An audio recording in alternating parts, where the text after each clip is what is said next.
मित्रों, भगवान शिव ने बताया स्त्री के कौन सा फूल सूंघने मात्र से ही उसे पुत्र की प्राप्ति होती है। मित्रों, भगवान शिव ने बताया स्त्री के कौन सा फूल सूंघने मात्र से ही उसे पुत्र की प्राप्ति होती है।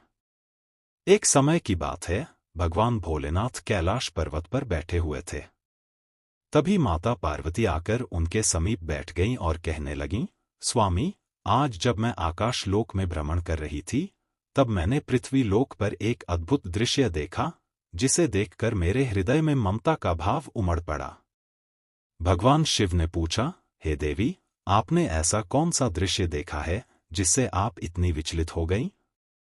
माता पार्वती ने उत्तर दिया, स्वामी, मैंने पृथ्वी पर एक गांव में आपका सुंदर मंदिर देखा। वहां बहुत से लोग आए हुए थे। कुछ के पास 4-4 पुत्रियां थीं और कुछ के पास 4-4 पुत्र।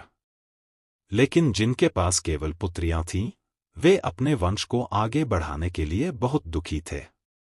वे पुत्र प्राप्ति के लिए कई पूजा पाठ करते हैं, फिर भी उनकी गोद सूनी ही रहती है। ऐसे माता पिता, जिनकी गोद पुत्र के बिना खाली है, उनकी गोद कैसे भरे और उन्हें पुत्र की प्राप्ति कैसे हो सकती है? भगवान शिव ने उत्तर दिया, हे पार्वती, मैं तुम्हें एक ऐसे फूल के बारे में बताऊंगा, जिसके मात्र सूंघने से ही पुत्र की प्राप्ति हो जाती है।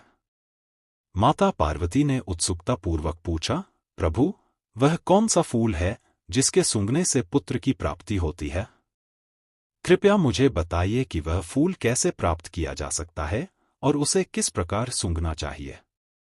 तभी भगवान भोले बाबा कहते हैं, हे देवी पार्वती, मैं तुम्हें इस प्रश्न का उत्तर एक छोटी सी कथा के माध्यम से दूंगा। इस कथा को सुनने के बाद तुम्हें वह जानकारी मिल जाएगी जिसे जानने की तुम उत्सुक हो। मित्रों, जो भी व्यक्ति इस कथा को ध्यानपूर्वक सुनता है, उसे यह रहस्य समझ आ जाता है कि वह कौन सा फूल है जिसे सूंघने मात्र से ही पुत्र की प्राप्ति होती है। माता पार्वती कहती हैं, हे स्वामी, कृपया मुझे यह कथा तुरंत सुनाइए। मैं जानना चाहती हूं कि आखिर वह कौन सा फूल है और उसका नाम क्या है। इस जानकारी से मैं एक नगर की सेठ की पुत्री की मदद कर सकूंगी, जो हमारी भक्त है और हर सोमवार आपकी पूजा और व्रत करती है। उसकी अभी तक शादी नहीं हुई है, लेकिन वह पुत्र प्राप्ति की अभिलाषा रखती है। वह वर्षों से यह मुराद पूरी होने की प्रार्थना कर रही है, और अगर मैं उसे इस फूल के बारे में बता सकूं, तो उसकी मनोकामना पूरी हो सकती है। भगवान शिव मुस्कुराते हुए कहते हैं, हे देवी, आपने स्त्रियों और पुरुषों के जीवन के एक महत्वपूर्ण प्रश्न को उठाया है। इस कथा के माध्यम से तुम न केवल इस रहस्य को जान पाओगी, बल्कि इससे जीवन भर का लाभ भी मिलेगा। अब मैं तुम्हें वह कथा सुनाता हूं, ध्यानपूर्वक सुनो। माता पार्वती कहती हैं, ठीक है प्रभु, मैं पूरे ध्यान से सुनूंगी। भगवान भोलेनाथ कथा आरंभ करते हुए कहते हैं, हे देवी पार्वती, एक समय की बात है, एक किसान था जिसकी 6 बेटियां थीं। उसकी 5 बड़ी बेटियों की शादी हो चुकी थी, लेकिन किसी को पुत्र नहीं हुआ था। उसकी छठी और सबसे छोटी बेटी, जो मेरी और तुम्हारी उपासक थी, अभी अविवाहित थी। किसान इस बात से बहुत चिंतित रहता था कि उसकी 5 बेटियों को पुत्र नहीं हुआ और उसे डर था कि उसकी सबसे छोटी बेटी को भी पुत्र की प्राप्ति नहीं होगी। इसी चिंता में किसान दिन रात परेशान रहता था। जब किसान जंगल में काम करने जाता था, तो वह अक्सर अपनी सबसे छोटी बेटी को अपने साथ ले जाता था। एक दिन काम करते करते समय बीत गया और धूप तेज हो गई। किसान ने गर्मी के कारण अपने कपड़े उतारकर घास के ढेर में रख दिए। जब काम खत्म हुआ, तो उसने अपनी बेटी से कहा कि वह उसके कपड़े लेकर आए। बेटी कपड़े लेने गई, लेकिन जब वह घास के पास पहुंची, तो उसने देखा कि वहां एक नाग बैठा हुआ था। वह घबरा गई और कपड़े उठाने से डरने लगी। वह तुरंत अपने पिता के पास लौटी और उससे पूछा, पिताजी, मुझे क्या करना चाहिए? वहां एक नाग बैठा है। वहीं किसान ने अपनी बेटी की बात सुनकर कहा कि वह उस नाग से न डरे और उसे एक तरफ फेंक दे, ताकि वह उसके कपड़े लाकर दे सके। इतना कहकर किसान अपने घर चला गया। मित्रों, भगवान भोलेनाथ माता पार्वती को कथा सुनाते हुए कहते हैं, हे देवी पार्वती, उसकी बेटी भी किसान के पीछे पीछे घर आ गई। अगले दिन जब उसे फिर से जंगल जाना पड़ा, उसने अपने पिता से कहा, पिताजी, आप नाग को फेंकने के लिए कहते हैं, लेकिन अगर मैं उसे फेंक दूंगी तो उसे चोट लग जाएगी। किसान की छोटी बेटी के मन में उस नाग की मदद करने की भावना थी। पिता की बात सुनकर वह नाग के पास गई और उससे बोली, मेरे प्यारे छोटे भाई, क्या तुम लेटने के लिए मुलायम जगह चाहोगे? नाग ने मैत्रीपूर्ण आंखों से उसकी ओर देखा, मानो वह कुछ कहना चाहता हो। किसान की बेटी ने उसकी भावनाएं समझते हुए कुछ पत्ते इकट्ठा कर नरम बिस्तर बना दिया और कहा, तुम यहां आराम से लेट जाओ। नाग ने उसकी दयालुता देखकर कहा, तुम बहुत अच्छी लड़की हो। मैं जानता हूं कि तुम्हारे पिता गरीब हैं और मुझे दूर फेंकना चाहते थे, लेकिन मैं तुम्हें पसंद करता हूं। अगर तुम हर दिन कुछ समय मेरे साथ बिताओगी और मुझे घुमाने ले जाओगी, तो मैं तुम्हें खूब धन, मजदूरी और भोजन दूंगा। 3 साल बाद मैं अपने असली रूप में लौट आऊंगा, क्योंकि मैं एक जादुई राजकुमार हूं। और जब मैं अपने असली रूप में आऊंगा, तो मैं तुमसे विवाह करूंगा। मित्रों, फिर आगे भगवान भोले बाबा माता पार्वती से कहते हैं, हे देवी, उस नाग की बात सुनकर किसान की बेटी सेवा करने के लिए तैयार हो गई। उसने नाग से कहा, मैं आपकी सेवा करने के लिए तैयार हूं और जैसा आप कहेंगे, मैं वैसा ही करूंगी। नाग ने उसे आदेश दिया कि वह अगले दिन उसी समय पर लौटे और वह लड़की अपने पिता के कपड़े लेकर घर लौट आई। रात का भोजन करने के बाद वह सो गई और अगली सुबह उठते ही अपने पिता से कहा, पिताजी, मैंने आपके कपड़े ला दिए हैं। अब तक मैंने हमारी गरीबी देखी है और अब मैं अपनी किस्मत आजमाने जा रही हूं। कृपया मुझे जाने की अनुमति दें। मित्रों, उधर किसान अपनी बेटी को कहीं भेजना नहीं चाहता था, लेकिन लड़की ने अपने पिता से आग्रह किया, चाहे मुझे भीख ही क्यों न मांगनी पड़े, पर मैं अपना भाग्य बदल कर रहूंगी। ऐसा कहकर किसान की बेटी जंगल में चली गई, जहां वह फिर से नाग से मिली।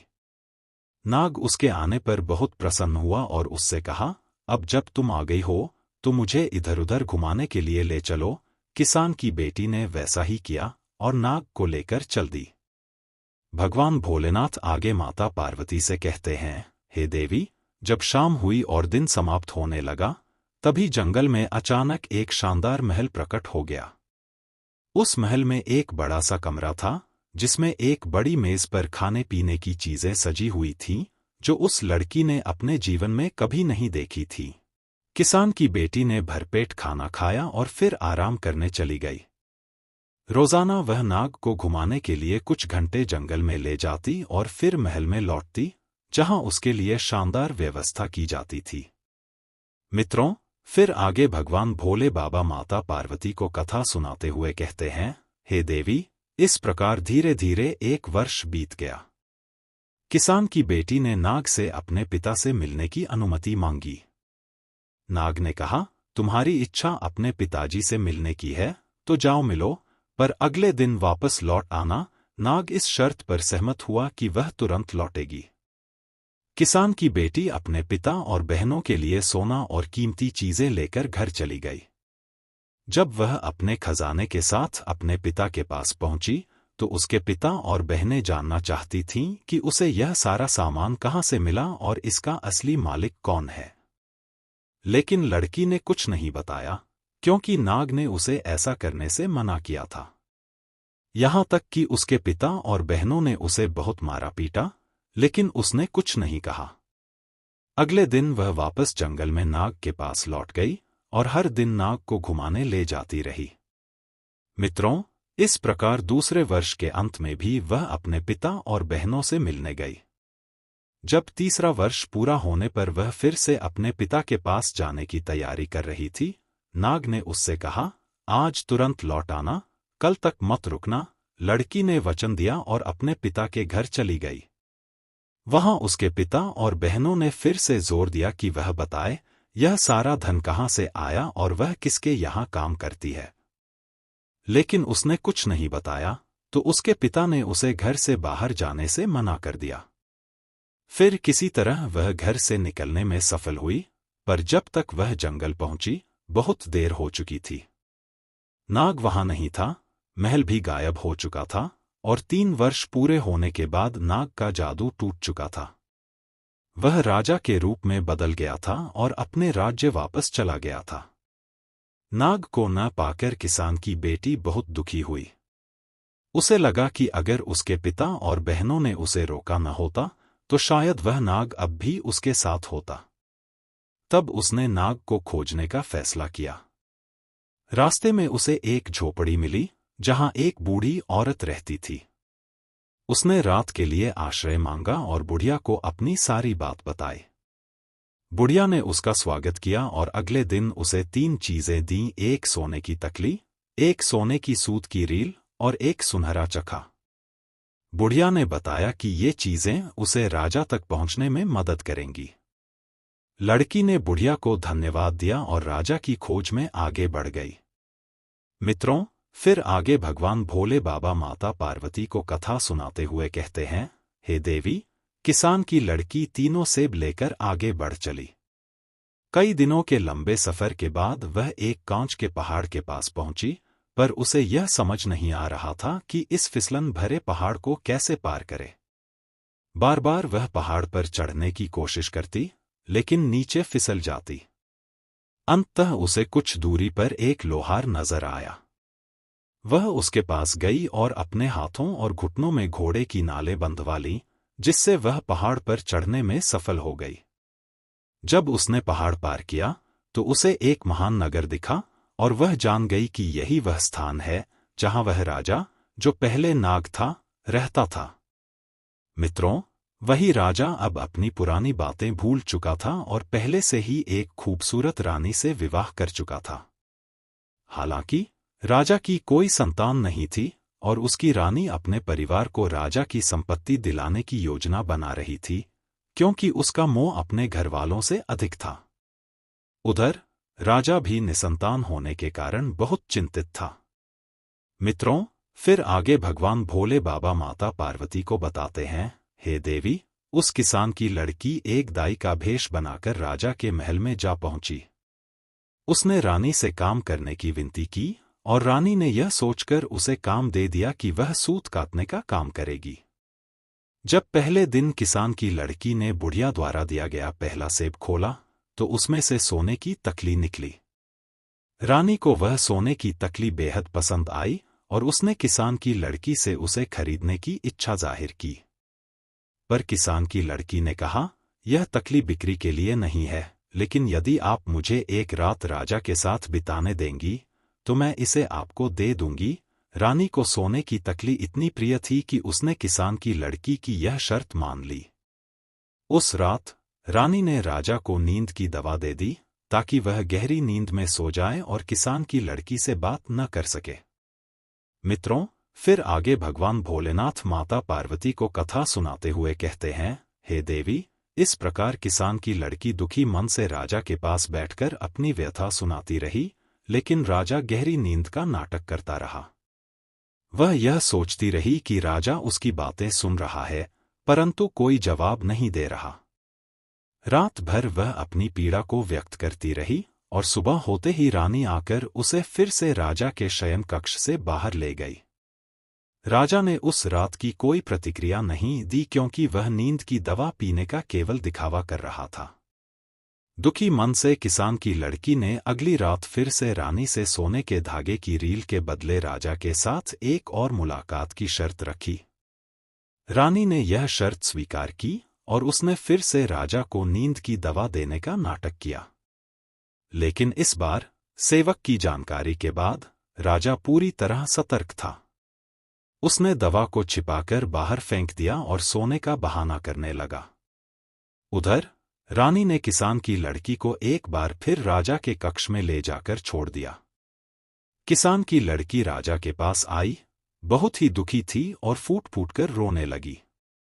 वह कहने लगी, अब मुझे यह समझ आ गया है कि इस दुनिया में कृतज्ञता का कोई महत्व नहीं है। 3 साल तक मैंने तुम्हारी सेवा की, जब तुम एक नाग थे। इस दौरान मुझे मेरे परिवार से तिरस्कार मिला, मार पड़ी और कठोर बातें सुननी पड़ी। मैंने कांच के पहाड़ पर चढ़ने के लिए अपने हाथों और घुटनों में घोड़े की नालें बांधी, लेकिन तुम यह सब भूल गए। अब तुम अपनी रानी के साथ सुखपूर्वक जीवन जी रहे हो और मैं यहां अकेली रह गई हूं। मेरा क्या होगा? मित्रों, भगवान भोले बाबा इस कथा में कहते हैं, हे देवी, एक बार राजा ने सोने का नाटक करते हुए किसान की लड़की की बातों को ध्यान से सुना। राजा ने मन में विचार किया कि एक मेरी रानी है जो उसकी संपत्ति को अपने मायके वालों को देना चाहती है और मुझे सम्मान नहीं देती। दूसरी ओर, एक गरीब किसान की बेटी है जिसने मुझे ढूंढते हुए यहां तक आने की हिम्मत दिखाई और नाक के रूप में रहते हुए मेरी सेवा की। फिर राजा ने एक बड़े उत्सव का आयोजन करने का निर्णय लिया। उसने रेशम काटने वाली उस महिला यानी किसान की बेटी को अपनी दाहिनी ओर जगह लेने के लिए आमंत्रित किया। दरबार में सभी ने भोज ग्रहण किया और राजा ने उस किसान की लड़की से शादी कर ली। शादी के बाद जब किसान की बेटी सो रही थी, तब लक्ष्मी जी उसके सपने में आईं और उसे एक खास फूल के बारे में बताया।